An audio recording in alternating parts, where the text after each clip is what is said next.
Merci pour votre introduction. Je suis très honoré, très touché de votre invitation, également de tous ces messages très positifs. Ce que je voulais vous dire, c'est que, effectivement, quand j'ai reçu votre invitation, on était très honoré, très fiers au Musée du Louvre qu'on puisse présenter devant vous, devant cette assemblée, tout ce qu'on fait en termes d'innovation, en termes de propositions pour attirer différents publics. Et le jour où j'ai reçu votre invitation, j'étais assez heureux, j'en ai parlé avec mes collègues, et je vois une tribune arriver sur ma boîte mail. Paris va-t-elle devenir une ville-musée? Je me suis dit, bon, tout est relatif, il ne faut pas forcément réagir en se disant que... Effectivement, quand on parle de musée aujourd'hui, très souvent, on pense à la visite un peu compliquée qu'on a faite quand on était un peu plus jeune. Je n'irai pas jusqu'à l'Assommoir de Zola en se disant c'est la visite de la noce et c'est effrayant et ennuyant. Mais j'avais bon espoir de venir vers vous aujourd'hui en me disant on va pouvoir parler d'innovation et de projets. Et puis hier, encore une fois, je reçois une alerte du Monde et je vois le sujet de philosophie qui était « À quoi bon expliquer une œuvre d'art ?» Et là, je peux vous avouer, et là, je me suis dit, il y a des signes comme ça, il faut parfois les prendre comme des éléments de motivation. Et effectivement, ce sujet de philo m'a fait beaucoup réfléchir parce que je peux vous assurer aujourd'hui, toutes et tous présentes ici, que les musées, le Louvre en particulier, mais les musées en général, les institutions culturelles, sont véritablement, lorsqu'on se penche sur leur activité, des lieux d'innovation, des lieux de création, des lieux qui se posent au quotidien, de manière vraiment fréquente, le lien qu'ils doivent travailler, qu'elles doivent construire avec leur public. Et pour le Louvre, effectivement, c'est un sujet particulier. On est au cœur de Paris, on a la plus grande emprise au sol de Paris. C'est un lieu particulier, ce n'est pas un musée à la base. C'est bien sûr un château fort, celui de Philippe Auguste, qui a été construit à la fin du XIIe siècle. C'est un bâtiment qui a traversé les âges, qui est aujourd'hui symbolisé par sa pyramide. Et c'est pour ça que je voulais vous parler aujourd'hui de la pyramide, parce que ça a été une innovation majeure à son époque en 1989, après différentes polémiques, après différents débats qui ont pu avoir lieu. Et aujourd'hui, cette pyramide, elle symbolise, parce que le Louvre a été d'abord cette forteresse, ce palais des rois, des princes, ce lieu impérial, ce lieu de pouvoir, puis un musée. Et très symboliquement, au moment où le Trésor royal est devenu Trésor national, le message qui était envoyé à toutes et à tous, c'était ce musée va proposer, c'était en 1793, de mettre à disposition du public, des visiteurs, la connaissance, le développement des savoirs. Lorsqu'on dit ça, moi je suis arrivé au musée du Louvre en 2011, et je voudrais commencer par ça, comme directeur adjoint de la communication, on m'a tout de suite dit, tu sais, c'est très compliqué ce musée, c'est labyrinthique, les gens ont peur de venir au musée du Louvre, les gens ont des difficultés à s'approcher des œuvres, on a un public de connaisseurs, vous l'évoquiez.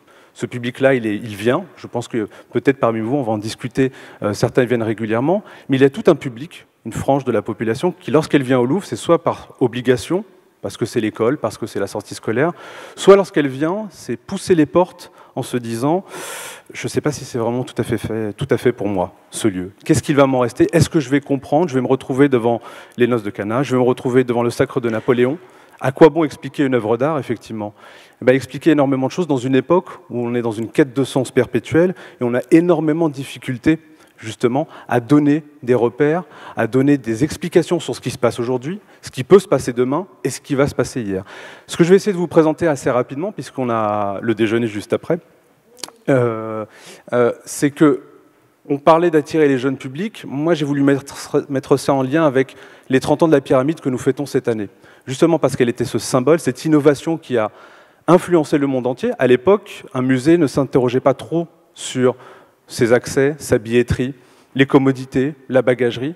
La pyramide a été ce lieu qui se voulait une antichambre pour permettre aux visiteurs de se préparer à la visite. Et donc je parlais de mon arrivée au Louvre en 2011, mes collègues qui me disaient il faut travailler sur ces freins à la visite, le côté labyrinthique, il faut casser les peurs. Et nous, au bout de quelques temps, avec mes équipes, on s'est dit mais justement, c'est ça la force du musée du Louvre. C'est ça qu'il faut essayer de développer et d'expliquer, c'est que oui, on vient, on s'y perd, et c'est ce qui permet justement de lever ces freins à la visite. Alors on a essayé aussi, parce que les musées, les établissements culturels le faisaient beaucoup autrefois, des activités dans les murs, comme on disait. Avoir des outils pédagogiques qui permettent aux visiteurs de s'approprier les espaces. Nous, on a essayé de travailler progressivement, en essayant de travailler sur cette manière de lever les freins à la visite, sur différents aspects, et on a essayé de répondre par des projets justement, et en trouvant les bons ambassadeurs. La problématique qui nous était posée, là, c'est JR, lorsqu'il est venu la première fois au musée du Louvre. On avait voulu envoyer un premier signal à l'époque. Je vais vous présenter, on ne pourra pas faire le tour de l'ensemble des sujets, mais on avait travaillé à l'époque sur un artiste qui pouvait justement envoyer un signal qui serait un premier élément pour lever le frein à la visite. C'était participatif à l'époque. Les gens avaient pu s'approprier la pyramide. C'était aussi une manière, je peux le dire ainsi, de désacraliser le lieu. C'était important aussi pour casser un petit peu cet aspect freinant qui pouvait inquiéter les personnes. On s'est posé la question de travailler aussi avec d'autres partenaires en allant les chercher. Ça, c'est un partenariat qu'on avait mené il y a quelques années avec Aéroport de Paris pour aller directement s'installer dans les espaces. Et ça, tout récemment, le nouveau terminal entre Orly Sud et Orly Ouest qui a été créé, on l'a, d'une certaine manière, habillé aux couleurs de la Grande Galerie, avec un travail fait également avec un artiste, toujours dans cette logique d'aller chercher des ambassadeurs qui nous permettent d'être des médiateurs en direction des publics et de s'adresser à eux de la manière la plus appropriée possible. Un autre projet qu'on a mené, et ça j'en suis assez fier, c'était l'époque, en 2014, on parlait de réseaux sociaux, de numérique, la manière de travailler avec des ambassadeurs qui s'adressent au jeune public. Ça, je pense que lorsqu'on est une institution culturelle, on a tous les mêmes difficultés. Comment parler aux 18-24 ans, voire aux 18-30 ans, qui ne viennent pas forcément au musée. Et là, ce qu'on avait proposé, justement, c'est de leur donner une carte blanche, chacun venant, effectivement, avec son audience, sa tonalité. On travaillait également toujours en respectant l'identité du musée du Louvre, qui était très liée à son excellence scientifique, à sa capacité à donner les bonnes informations, les bons éléments historiques. Donc chaque youtubeur a travaillé à chaque fois avec un conservateur du musée, qui lui relisait en quelque sorte son synopsis. On a eu des éléments, des moments un peu cocasses avec une conservatrice qui nous avait répondu ensuite c'est très intéressant, mais c'est très mal écrit. Le ton est quand même un petit peu singulier, n'est-ce pas, pour ne pas dire vulgaire, mais on acceptait en fait de jouer ce jeu-là avec ces personnes pour justement lever ces freins à la visite.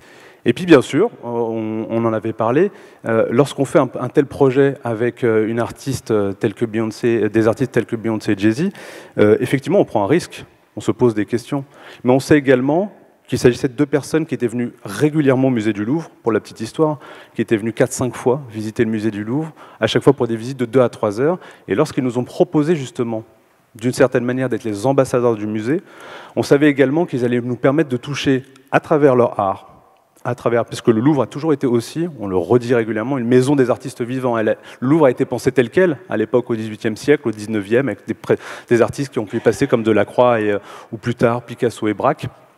Donner la parole à des personnalités, et ça, il ne faut pas en avoir peur. Et là, on parle aussi d'une forme d'innovation par rapport, j'ai envie de dire, à cet aspect élitiste qu'on peut avoir parfois et qui peut être un frein même à l'adresse qu'on peut avoir en direction de tous les publics. Ça, c'est des choses que nous n'avons pas fait du jour au lendemain, c'est très clair, mais que nous avons progressivement travaillé en essayant d'évoquer ces différents aspects avec ces artistes.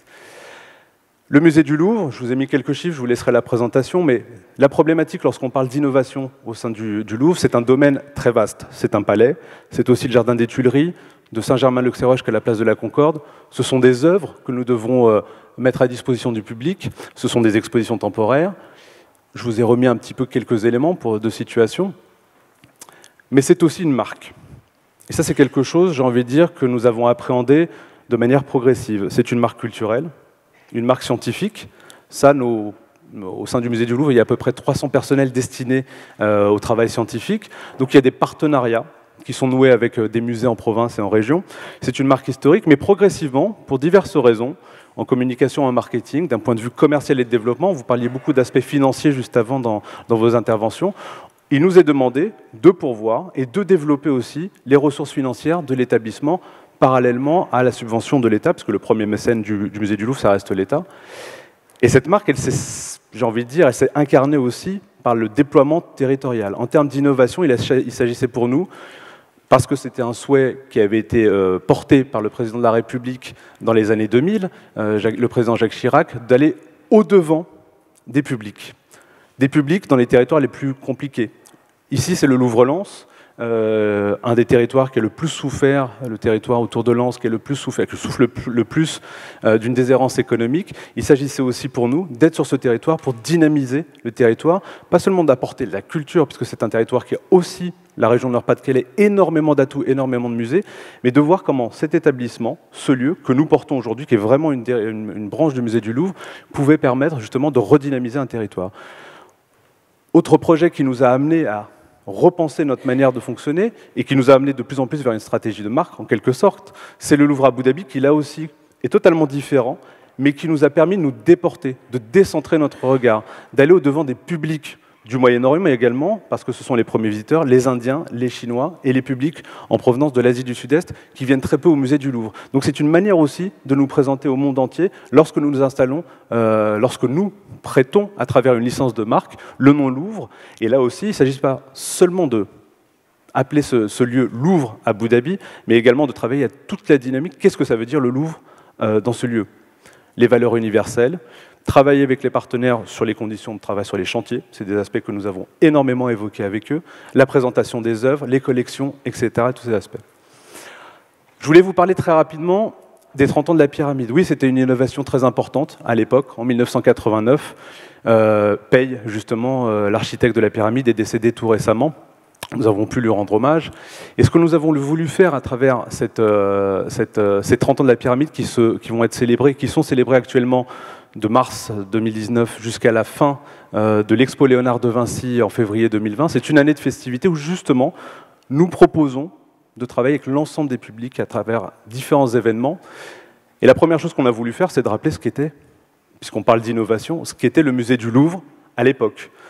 Ça nous a été un peu, il y a eu des réactions un peu étonnées. Pourquoi est-ce que vous voulez parler de la polémique? Mais je pense que justement, la querelle entre les anciens et les modernes en 1981, 82, 83, pardon, jusqu'à son ouverture, le musée du Louvre, c'était ça avant. Ça a été ça ensuite. Ça a été des moments savoureux, des discussions, une volonté présidentielle. Pardon. Et j'appuie un peu vite. Et c'est ça aujourd'hui, un symbole universel, un véritable monument parisien qui est, à l'international, un modèle, puisque énormément de musées, par la suite, se sont inspirés se sont autorisés, parce il avait été fait par nos prédécesseurs, se sont autorisés eux-mêmes, vous le voyez dans de nombreux bâtiments, à faire des gestes architecturaux qui sont de véritables signaux qui permettent d'attirer un grand nombre de visiteurs et de donner envie et de casser les freins à la visite. Ça, je réinsiste énormément là-dessus. Lorsqu'on parle d'innovation pour un musée, en particulier pour nous, c'est comment toujours casser ces freins à la visite et donner envie de venir. Je voulais vous parler de fréquentation aussi, puisque vous l'évoquiez. Aujourd'hui, au musée du Louvre, on reçoit 70% de visiteurs étrangers. On a une responsabilité particulière en direction de ces visiteurs. 70% de ces visiteurs étrangers viennent pour la première fois dans un musée. Donc notre responsabilité est encore plus forte, puisque si notre expérience n'est pas bonne, derrière, la responsabilité est qu'ils n'y retourneront plus, même pas chez eux. On est aussi un musée très, on va dire, en lien avec la fréquentation touristique. Comme vous le voyez, effectivement, cette année, l'année dernière, on a eu 10 millions de visiteurs, c'est formidable, mais on est passé par une période où, après les attentats, malheureusement, nous sommes descendus à 7,4 millions de visiteurs, ce qui a un impact très important aussi, financier, pour porter les projets que nous souhaitons mener. Donc, si on revient sur les 30 ans, ce qu'on a essayé de proposer, c'était de travailler toujours sur des publics de proximité, cette fois-ci, de proximité. Comment renouer le lien? Parce que justement, on a cette image de musée international, destiné aux touristes en particulier. Comment renouer le lien avec le public international? Ça, on l'a, mais c'est plutôt à travers les réseaux sociaux. Je vais vous montrer quelques exemples. Mais également le public français, le public francilien, le public parisien. Parce qu'on demeure, et le musée du Louvre demeure, un musée parisien, un musée francilien. Et ça, ce qu'on a proposé en termes de programmation, c'est les Nocturnes du samedi, qu'on a lancé cette année, c'est-à-dire que le musée du Louvre est gratuit tous les samedis, le premier samedi de chaque mois, de 18h à 22h, et on voit qu'on a inversé le ratio de ce point de vue-là. Autant en journée, on a 70% de visiteurs étrangers, sur ces nocturnes du samedi, on a 82% de Parisiens et de Franciliens, avec une offre. Il ne s'agit pas seulement de gratuité, mais une offre dédiée. C'est-à-dire qu'on a une programmation autour de spectacles, d'artistes qui viennent et qui proposent justement des expériences, des médiateurs qui sont en lien avec le public et qu'on prend par la main pour casser toujours ces freins à la visite. On a travaillé sur une identité visuelle, là aussi, c'est un tableau de Claude Monet sur plusieurs jours, le Parlement de Londres, ce qui nous a énormément inspiré dans le message qu'on voulait envoyer aussi à destination des visiteurs, sur les affiches qu'on a proposées dans le cadre des 30 ans. Toujours avec cette logique d'envoyer ce message, ce lieu est accessible, ce lieu vous est ouvert, mais il est différent tout le temps. Parce que ça, c'est un des enjeux qu'on a aujourd'hui. La pyramide du Louvre, le Louvre, au même titre que la Tour Eiffel, que Montmartre, malheureusement aujourd'hui, mais ça va s'arranger pour Notre-Dame, ce sont des lieux qui sont paradoxalement des monuments qu'on ne va plus visiter quand on est parisien ou quand on est francilien. On va faire d'autres choses, etc. L'idée pour nous, c'était toujours d'être dans cette dynamique, d'innover un petit peu en termes d'image, même si on revient à cette pyramide, de montrer qu'elle est là, à travers le temps, mais toujours différente. Ce petit label 30 ans, qu'on a pu exposer, et on a eu une programmation qu'on a voulu construire en 3 temps. Une programmation où on proposait un peu une invitation au voyage, une invitation au rêve, à travers l'invitation de plusieurs artistes contemporains, comme JR, comme Elias Crespin, Jean-Michel Ottoniel, tout récemment, Pierre Soulages, qui viendra justement, parce que justement c'est une histoire qu'on souhaite raconter et qui se raconte au Musée du Louvre pour les artistes vivants à la fin de l'année. Il viendra présenter une exposition avec une œuvre qu'il aura réalisée. Et ça, c'est le projet qu'on avait fait avec JR. Alors effectivement, c'est un parti pris, on pourra dire. On a vraiment souhaité communiquer sur les réseaux sociaux. C'est un choix qui a été fait. On a eu une semaine de travail avec des participants qui ont collaboré à la réalisation de cette œuvre. Et effectivement, l'objectif, le 29 mars, c'était de rappeler au monde entier cet événement qui était les 30 ans de la pyramide, qu'on avait un petit peu oublié, remettre un petit peu au goût du jour, à travers cette image qui a été diffusée à travers les réseaux sociaux à hauteur de 480 millions, je crois, de vues, ou je sais plus exactement combien. Mais l'idée, c'était un peu cette mise en abîme. Je vous avais montré la photo au tout début avec ces travaux qui étaient un moment un peu révolutionnaire au sein de Paris, de rappeler un petit peu ces gènes, ses origines. On a pu le faire sur trois types de photos, justement. Les artistes que nous avons pu inviter au cours des prochains mois, sur l'ensemble de la durée de l'événement de ces 30 ans. Et puis une volonté aussi de partager. On parlait de gratuité. Effectivement, la gratuité aujourd'hui, c'est un vrai sujet, puisque pendant très longtemps, on se disait que la gratuité faisait automatiquement venir les jeunes publics, les personnes qui sont éloignées de la culture. L'expérience montre que ça ne suffit plus aujourd'hui, parce que les publics ont besoin d'avoir une offre un peu dédiée, qu'on les prenne par la main. Donc on remet au goût du jour des activités qui sont totalement ouvertes au public, la fête de la musique, un spectacle de Kader Atou, l'arrivée du Tour de France. Également, vous parliez de choses qu'on va mettre en perspective cette année. Le Tour de France va passer par la pyramide, donc pour l'arrivée sur le... Oui, on peut l'annoncer, oui, la vraie retour de la pyramide. Mais justement, parce que c'est... Quand je parle de notion de partage, on a vraiment envie... Il y a de la place pour tout le monde au Musée du Louvre, pour tous les publics, et on ne veut pas les opposer les uns aux autres. Et ça, c'est quelque chose qui est très difficile pour un établissement, lorsqu'on parle de segmentation marketing, de travailler sur tels aspects, etc. Lorsqu'on travaille avec les équipes du Tour de France, on est sur un événement populaire qu'on souhaite partager avec l'ensemble des visiteurs. Des événements, l'Expo Léonard de Vinci, on pourra en reparler un petit peu après. Des événements, donc, Kader Atou, un partenariat que nous avons noué avec Airbnb, qui nous a permis justement, là aussi, de nous adresser au public du monde entier. J'aime beaucoup en fait votre logo qui permet justement de dire à un moment auprès de qui on souhaite, avec qui on souhaite communiquer, avec qui on donne envie de venir et de participer. Et ce n'était pas un jeu concours par tirage au sort, mais on a vraiment demandé au public de participer. On a eu à peu près 300 000 participants dans le monde entier qui ont écrit une lettre en disant « Je souhaiterais dormir, passer une nuit au Louvre parce que… » Et donc on a travaillé aussi sur cet aspect de créativité, cette volonté un petit peu de participation. Et puis des choses un peu plus classiques, parce qu'il faut toujours être en lien avec son ADN, avec son patrimoine, avec ses origines. Ces journées d'études, une exposition photo dans le jardin du Carrousel pour évoquer, alors bien sûr, plusieurs photos qui ont raconté l'histoire de la pyramide, et Jack Lang est bien évidemment en photo. Différents événements que nous avons pu porter. Une communication très spécifique sur les réseaux sociaux. On a essayé de toucher différentes tranches d'âge, de 5 ans à 10 ans, de 10 ans à 18 ans, je ne rentrerai pas dans le détail, mais un concours photo sur Instagram, des soirées carte blanche sur les réseaux sociaux. Et ce dont je vous parlais tout à l'heure, c'est ces nocturnes du samedi que nous avons mis en place cette année, en expérimentation. On espère pouvoir les poursuivre l'année prochaine, parce que c'était une intuition que nous avions eue, en se disant, les dimanches gratuits ne fonctionnent plus, est-ce qu'il n'y a pas un moment qui s'adapte plus au mode de vie des Parisiens et des Franciliens? Évidemment, le samedi soir semblait être une bonne interprétation, mais comme je vous le disais, avec une volonté de proposer une offre de médiation particulière dans l'aile Richelieu, qui est sur réservation pour avoir cette visite, on va dire privilégiée. C'est gratuit, c'est ouvert à toutes celles et tous ceux qui s'inscrivent en ligne très rapidement.